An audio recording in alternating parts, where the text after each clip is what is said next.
Hello, good afternoon, namaste, and Namaste. good evening.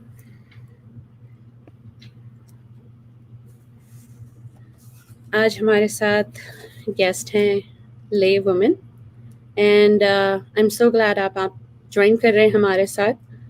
आज मैं कुछ रीडिंग करने वाली हूँ एक नई किताब की जो मैंने अपने बुक शेल्फ से टिक किया है and it's called how to be happy all the time by Paramahansa Yogananda.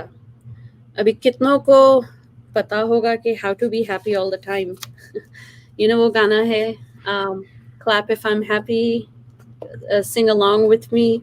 So, but the times are really hard, and everybody is going through something really serious health condition, or financial condition, or spiritual condition, or thought condition, or family condition.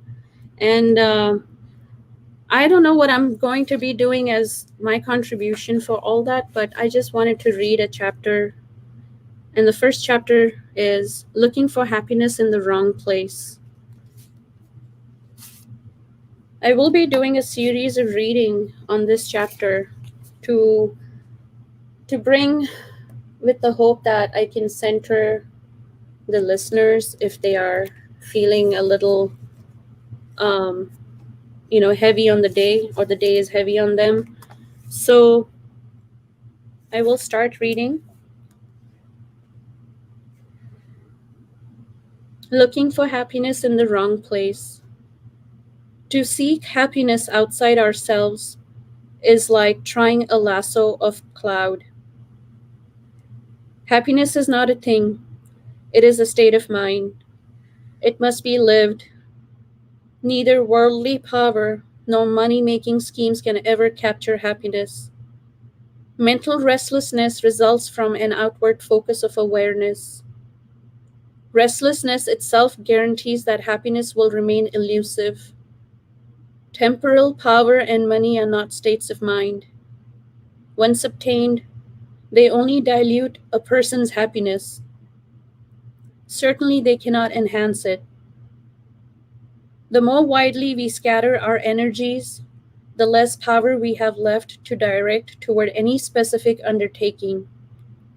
Octopus habits of worry and nervousness rise from ocean depths in the subconsciousness. Fling tentacles around our minds and crush to death all that we once knew of inner peace. True happiness is never to be found outside the self. Those who seek it there are as if chasing rainbows among the clouds. Like the short-lived roses, countless human beings appear daily in Earth's garden. In their youth, they open fresh, hopeful buds, welcoming life's promises and nodding with eager expectancy to every breeze of sense enjoyment. And then the petals begin to fade. Expectancy turns to disappointment. In the twilight of old age, they droop, gray in disillusionment. Mark the rose's example.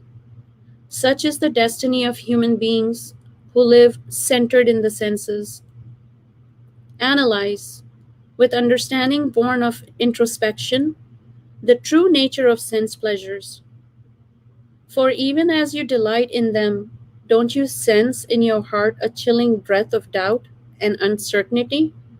You cling to them, yet know in your heart that someday they cannot but betray you. Closer scrutiny reveals that sense indulgence actually mocks its votaries.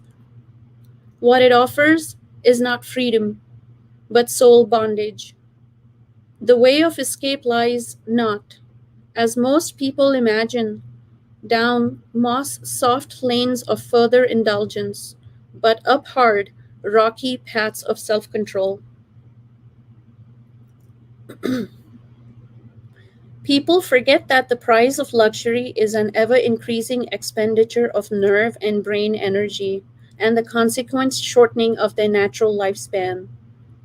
Materialists become so engrossed in the task of making money that they can't relax enough to enjoy their comforts even after they have acquired them. How unsatisfactory is modern life? Just look at the people around you. Ask yourself, are they happy?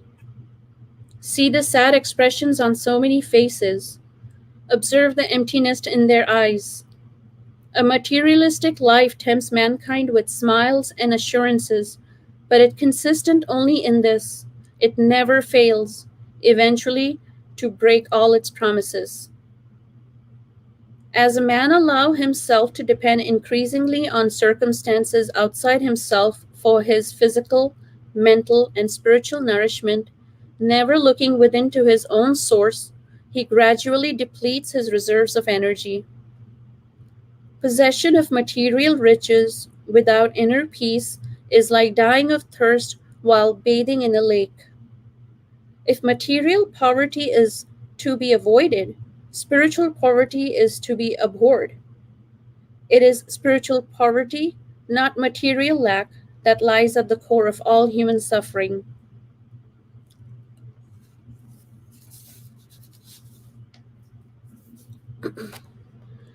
The material scientist uses the forces of nature to make the environment of man better and more comfortable. The spiritual scientist uses mind power to enlighten the soul. Mind power shows man the way to inner happiness, which gives him immunity to outer inconveniences. Of the two types of scientist, which would you say renders the greater service? The spiritual scientist, surely.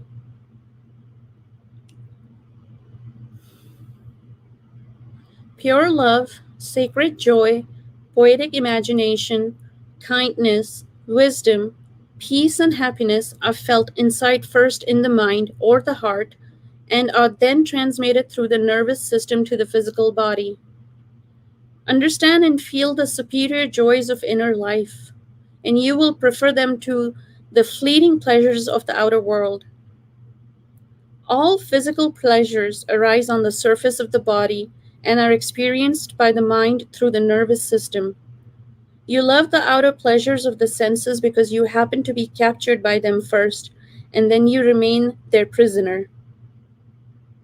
Even as some people get used to jail, so we mortals like the outward pleasures, which shut off the joys from within. For the most part, the senses promise us a little temporary happiness, but give us sorrow in the end. Virtue and inner happiness do not promise much, but in the end always give lasting happiness.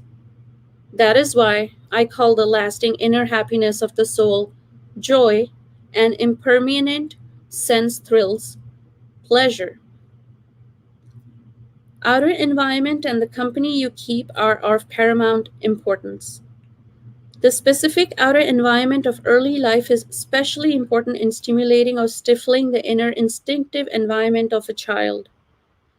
A child is usually born with a prenatal mental environment. This is stimulated if the outer environment is like the inner environment. But if the outer environment is different from it, the inner environment is likely to be suppressed. An instinctively bad child may be suppressed and make good in good company, and vice versa. While an instinctively good child placed in good company will no doubt increase his goodness. Have you thought seriously why you love fleeting, deceiving pleasures in preference to the lasting peace and joy of the soul, found so distinctly and ever increasingly in meditation? It is because in the beginning you happened to cultivate the habit of indulging in sense pleasures and did not cultivate the superior joy of the inner life found in meditation. Understand and feel the superior joys of the inner life, and you will prefer them to the fleeting pleasures of the outer world. A man who lived in the cold tracts of Alaska had tasted some of the lusciousness ladyfinger grapes that had been shipped to him by a friend who lived in Fresno, California. The Alaskan was so enamored of the grapes that he secured a job in Fresno where all kinds of grapes grew abundantly,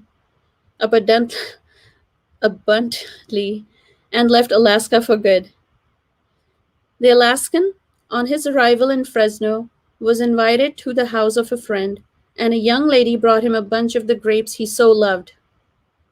He was almost beside himself with joy, and as he hurriedly munched and gulped down the grapes, he gurgled out, "Oh, thank you, from the bottom of my heart. Thank you. I left Alaska for ladyfinger grapes." "Well, sir, you shall have all the grapes you want. I am the owner of a grape ranch, and daily I will bring you plenty of grapes," said the lady. The next day, very early, the lady arrived at the house of grape-gourd Alaskan with a large quantity of grapes. The Alaskan, who had not yet digested all the grapes he had swallowed the previous night, came out of the house, yawning.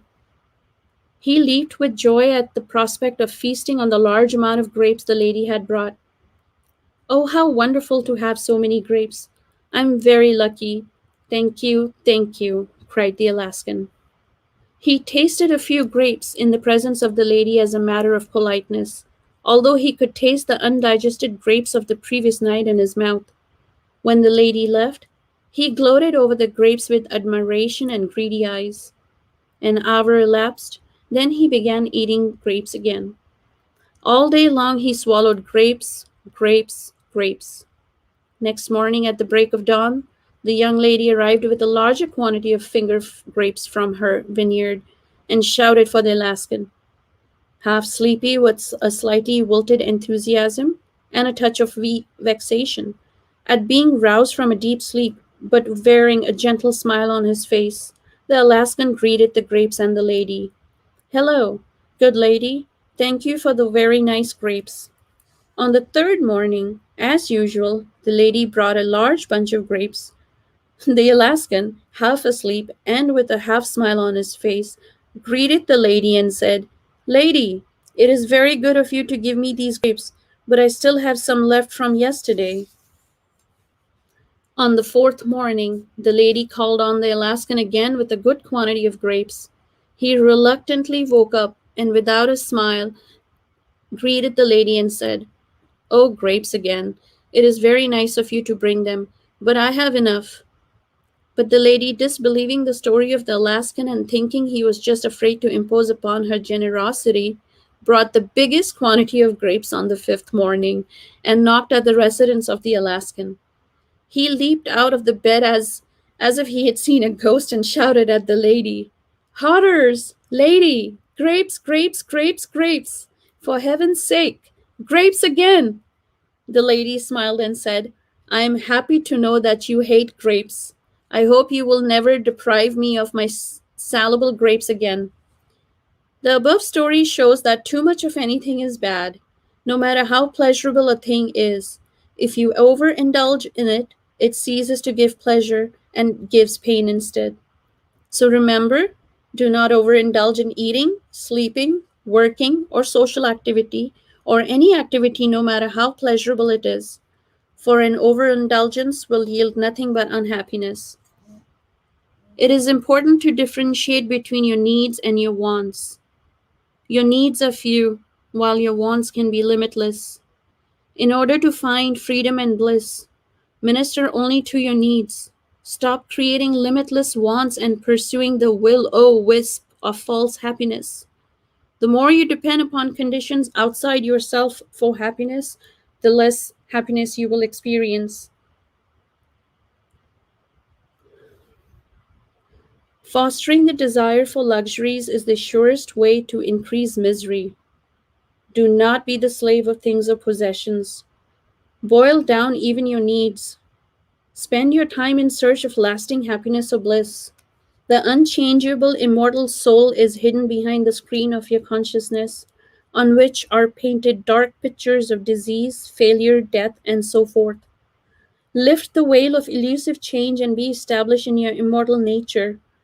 Enthrone your fickle consciousness on the changelessness and calmness within you, which is the throne of God. Let your soul manifest bliss night and day. Happiness can be secured by the exercise of self-control, by cultivating habits of plain living and high thinking, and by spending less money even though earning more. Make an effort to earn more so that you can be the means of helping others to help themselves. One of life's unwritten laws is that he who helps others to abundance and happiness will always be helped in return, and he will become more and more prosperous and happy. This is a law of happiness which cannot be broken. It is not better to live simply and frugally and grow rich in reality. The soul cannot find its lost happiness in material things, for the simple reason that the comfort they offer is counterfeited. Having lost contact with divine bliss within, man hopes to satisfy his needs for it in the pseudo pleasures of the senses. On the deeper levels of his being, however, he remains aware of his former supernal state in God. True satisfaction eludes him for what he seeks, while rushing restlessly from one sense pleasure to another, in his lost happiness in the Lord. Ah, blindness! How long must you continue before suffering from satiety, boredom, and disgust? You seek joy within, where alone it can be found. Think for a moment what Jesus meant when he said, "Let the dead bury their dead." His meaning was that most people are dead but don't know it. They have no ambition, no initiative, no spiritual enthusiasm, no joy in life. What is the use of living that way? Life should be a constant inspiration. To live mechanically is to be dead inside through your body, be still breathing. Even though your body be still breathing. The reason people's lives are so dull and uninteresting is that they depend on shallow channels for their happiness, instead of going to the limitless source of the joy within themselves. What is the use of spending all one's time on things that don't last? The drama of life has for its moral the fact that it merely that, a drama, an illusion. Fools, imagining the play to be real and lasting, weep through the sad parts, grieve that the happy parts cannot endure, and sorrow that the play must at last come to an end. Suffering is the punishment for their spiritual blindness.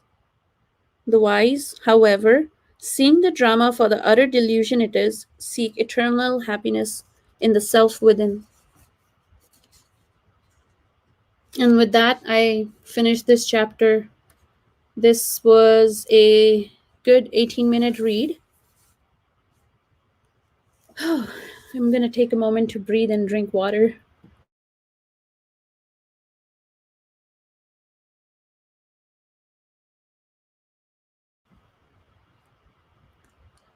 Would you like to add your feedback?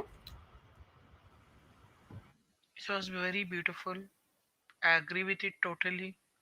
I especially like that sentence, although I can't recall it exactly, about you feel that from inside before it comes outside on the outside objects. Can you please read that statement to me again? That spiritual bliss, peace, joy, you feel it first comes from inside before it is projected outward. Yes, I found it. So it says that pure love, sacred joy, poetic imagination, kindness, wisdom, peace, and happiness are felt inside first in the mind or the heart and are then transmitted through the nervous system to the physical body. Understand and feel the superior joys of inner life, and you will prefer them to fleeting pleasures of the outer world. Yes, yes. That particular statement, I would afterwards, I would appreciate it if you would just write that to me in any uh, chat or something, so that I can keep it in a collection of those statements and dwell on it. I will message it to you, no problem, it was absolutely. it was beautiful, and it takes me to the mystic part of what I'm trying to find out. That mystic part of that inside, how it comes, and through the nervous system it is projected outside. Something that we don't know about, something that is there inside. Exactly what I'm trying to find is there. The other statement that had made this kind of profound effect on me was, even in the darkness of depression, There is a light of knowing that had made a profound impact on me. And one more statement that was written by another self-realized soul in another book: that which has made you human is not human. That statement had sent goosebumps up my skin. Yeah, That, it's similar to the statement I hear, like we all are spiritual being in having human experiences. exactly, exactly. Um, it's just that the human body that we are wearing. That's all. Mm-hmm. Yeah. And when the time comes, you discard this body and flit. Flit to take another body. We don't even know what body it will be. I don't know. Beyond that, nobody knows. This statement again takes me to that mystic point that I always encounter. This is exactly what I'm in search of. That statement. Yeah, it is true. It is mind over matter. Um, he has a second chapter that continues about this. If you would like, I can read the second chapter, or I could end just with reading chapter one. Because Yeah. the second chapter is happiness is a choice. He talks about How long will the second chapter take? same time, my reading speed. Yeah, the 20 minutes you mean? 20 minutes it was, right? Yeah, 18 minutes, just about. Yeah, Would you like to read? Is it okay with sure. you? Yeah, sure. I can read that. I can read chapter two, which is happiness is a choice. Yeah, then go. It is okay. So this one is, if you want to be sad, no one in the world can make you happy. But if you make up your mind to be happy, no one and nothing on earth can take that happiness from you. If you have given up hope of ever being happy, cheer up. Never lose hope. Your soul, being the reflection of ever joyous spirit, is happiness itself. If you keep the eyes of your concentration closed, you cannot see the sun of happiness burning within your bosom. But no matter how tightly you close the eyes of your attention, the happiness rays continuously try to pierce the closed doors of your mind. Open the portals of calmness, and you will find the bright sun of joy within yourself. The joyous rays of the soul can be perceived if you interiorize your attention. Do not search for happiness only in beautiful clothes, delicious dinners, and comforts. These will imprison your happiness behind the bars of outwardness. If you have made up your mind to find joy within yourself, sooner or later you will find it. Seek it daily by continuously deeper meditation within, and you will surely find everlasting happiness. Make a steady effort to go within, and you will find your greatest happiness there.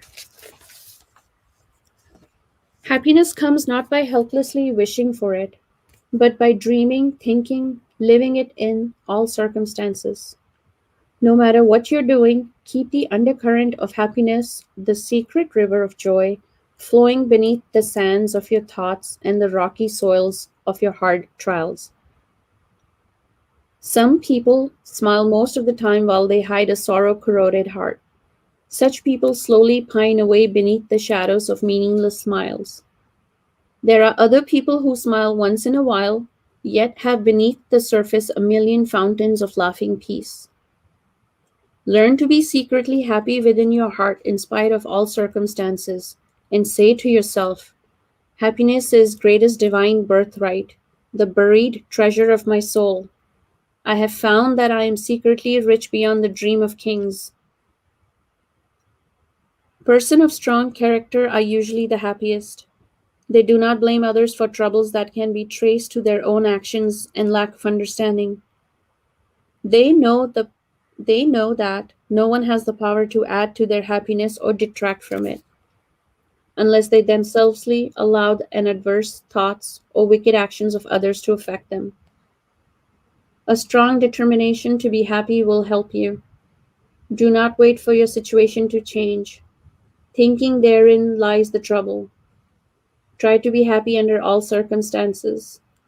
If your happiness sometimes seems dependent on certain conditions, then change your circumstances that you will be happy all the time. Don't be bound by set rules, as they are exceptions to every rule.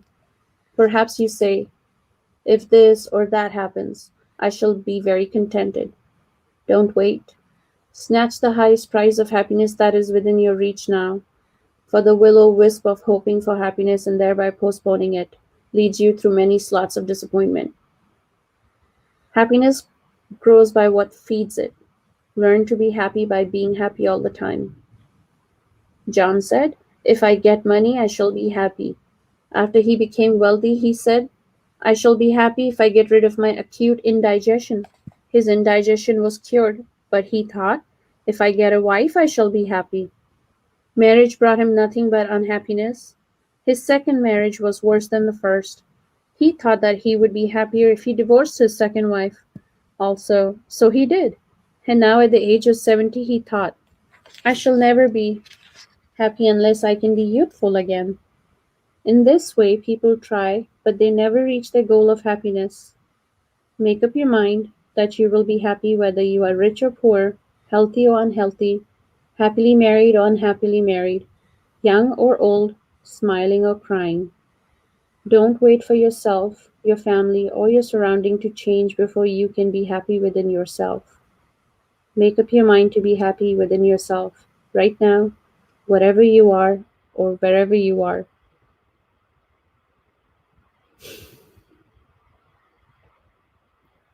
Modern man takes pride in his scientific approach to reality. Let me take Let me then make this proposal that you analyze life itself in a laboratory, as it were. Americans love to experiment, so why not experiment on yourselves, on your attitudes toward life, or your thoughts and behavior? Find out what life is and how human life might be improved. Discover what people most deeply want in life and what is the best way for them to achieve their hearts and desires. Find what is it that they want most to avoid and how might, in future, avoid this unwelcome guest. In physics and chemistry, if a person wants the right answers, he must ask the right questions. The same is true also in life. Try to find out why so many people are unhappy. Then, having understood that, seek the best way of achieving lasting happiness. Can you make your half-dead rose plant of life bloom again? We are usually born rich with smiles, youth, strength, beauty, health, mystic aspirations, and swelling hopes. As we live and grow, we begin to lose these riches, and the roses in us begin to fade. Why is this? The rose blooms only to die. Does our happiness come only in order to vanish? We want to bloom with good actions, fragrant with happiness, and to rest forever with the memories of those who appreciate us. We do not have to die devoured of poverty, sickness, and sorrow. To guard our rose plant, we must attend to it properly with much watering, feeding, and guarding it from pests and chill. The rose plant of our happiness can grow only on the fertile soil of our peace. It can never grow on hard, unfeeling soil of human mentality. We have to dig constantly into peace with the spade of our good actions. We have to keep our happiness plant well watered with our spirit of love and service. We can only be happy by making others happy. The real food for the happiness tree can be supplied only through meditation and actual contact with God in daily life. Without our contact with the infinite source, from which our human faculties and inspirations spring, we can never grow perfectly and completely. The worst pests that attack our plant of happiness are lack of the desire to progress, self-satisfaction, and skepticism. The chill of inertia or lack of definite, constant effort to know the truth is the greatest ill from which our happiness plant suffers. Be happy now. If you succeed in finding happiness in your soul, then even though you die tomorrow and join the long procession of departed souls that slowly moves down pillared corridors of centuries, You will always carry with you the priceless treasure. One's soul happiness is yours. No one will be able to take it away from you, however long be your journey toward timeless and eternity.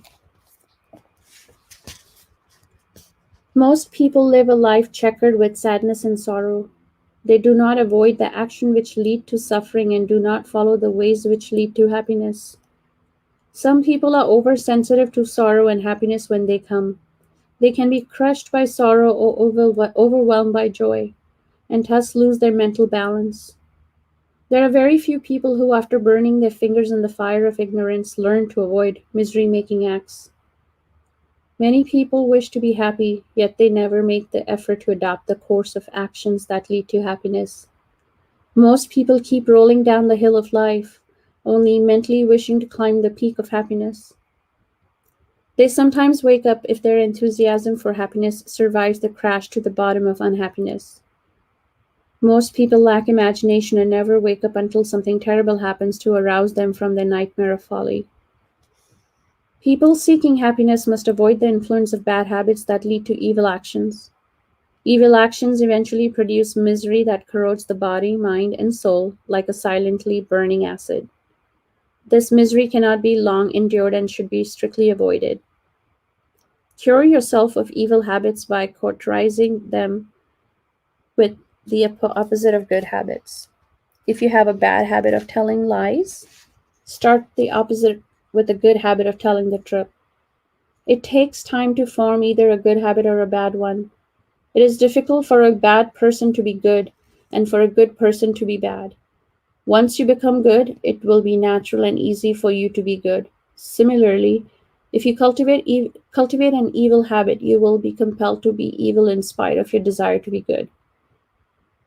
Remember, no matter how much you are accustomed to being unhappy, you must adopt the anecdote of happiness. Each act of being happy will help you cultivate the habit of always being happy. Pay no attention if your mind tells you that you can never be happy. Just remember to start being happy now, and every moment say, I am happy now. If you can continuously do that, then when you look back, you can say, I have been very happy. And when you look at yourself now, you will say, I am happy. And when you look ahead, you will say, I know I shall be happy. All your future happiness depends upon how happy you are now. So start being happy now. After bathing yourself in the ocean of peace in the dreamland, awake with happiness and say, in sleep I found myself free from mortal worries. I was a king of peace. Now, as I work in the daytime, carry on all my battles of duties. I will no longer be defeated by the rebellious worries of the kingdom of wakefulness. I am a king of peace in the dreamland, and I shall continue to be a king in the land of wakefulness. As I come out of my kingdom of peace in the dreamland, I will spread that same peace in the land of my wakeful dreams. Happiness depends to some extent upon external conditions, but chiefly upon conditions of the inner mind. In order to be happy, one needs good health, an efficient mind, a prosperous life, the right work, and above all, an all-accomplishing wisdom. A man cannot be happy just by holding the inner calm while completely ignoring the struggle for existence and the effort for success. But without internal happiness, one can be a prisoner of worries in a rich castle. Happiness does not depend upon success and wealth alone, but upon struggling against the difficulties of life, which an acquired attitude of unshakable inner happiness. To be unhappy as you seek happiness defeats its own end. Happiness comes by being internally happy first, at all times, while struggling your utmost to uproot the causes of unhappiness. The habit of preserving an internal happy attitude of mind should have been started when you were very young, but it is not too late to begin now. From today onward, make up your mind that when you meet your trying relatives, when you come in contact with your overbearing boss, and when you come when you contact the trials of life, you will try to retain your internal calmness and happiness. If you persist in carrying out this resolution despite all challenges, you will find that happiness depends upon right mental habit and upon resolving to be happy in all circumstances.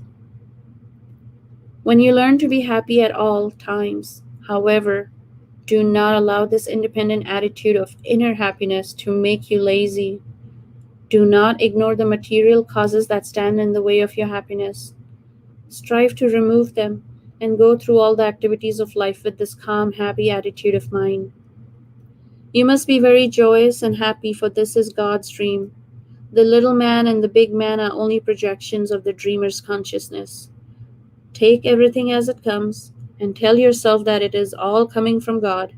What comes of itself, let it come. Even when you feel you have to try to correct a wrong, try first to feel His inner guidance. Then, when you act, do so on His behalf and never with ego inspired indignation.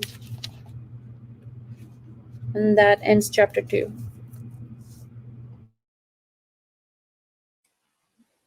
Beautiful, beautiful. In this chapter, that that line again, about the pests that what um, what you call that eat away at the plant of happiness. That line was beautiful. Yeah, about your rose plant, right? Yeah, that rose plant, that the pests, that deep inertia, and something was there in that sentence. That line was very beautiful. I found it. So it's three paragraphs because it completes with that, but I can read you just that paragraph if you would like. Yes. The worst pests that attack our plant of happiness are lack of the desire to progress, self satisfaction, and skepticism. The chill of inertia or lack of definite, constant effort to know the truth is the greatest ill from which our happiness plant suffers. Yes, that one, and that is exactly the problem that I face.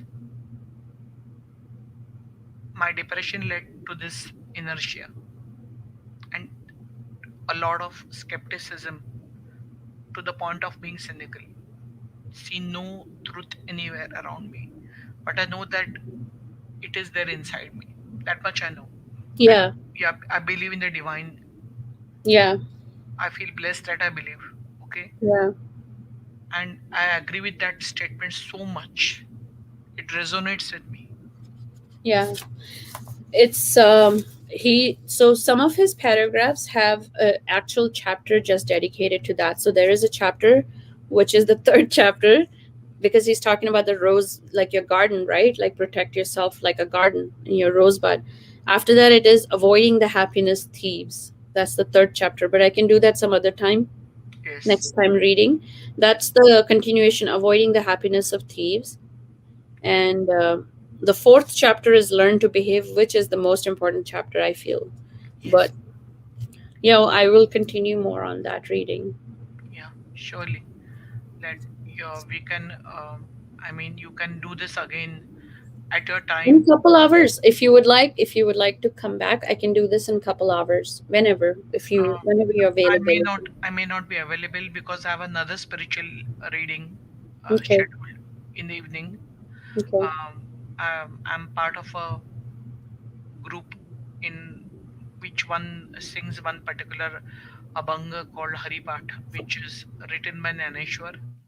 So I may not be available today evening. So I think it'll have to be tomorrow. Yeah, no problem. I will do another book, and if I do get a chance, I'll probably do another book in few hours.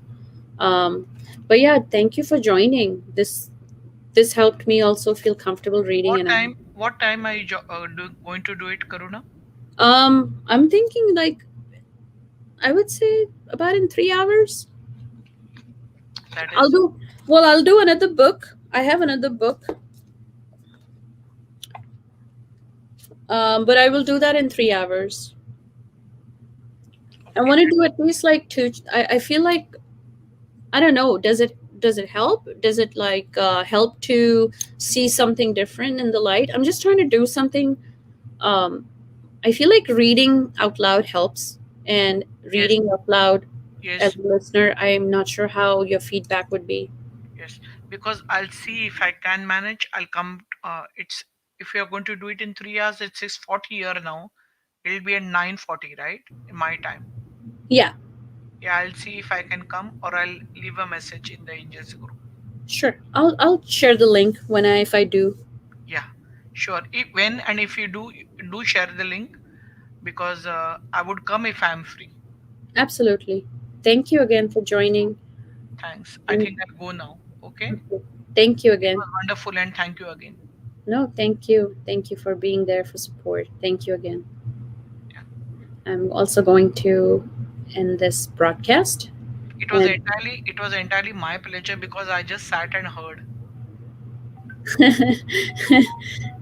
I just sat and heard, and all the pearls just of wisdom fell in my lap that way. I just heard. It was so beautiful. I don't have the book, but it was as if I was meant to hear. that means a lot. I'm glad. I don't know. I feel like I don't know. I'm just doing something that I felt like I want to do. So, Yes, yes. Okay. okay. Thank you, Didi. Yeah. Thank you again for listening. And we will continue in the next couple hours with some other series.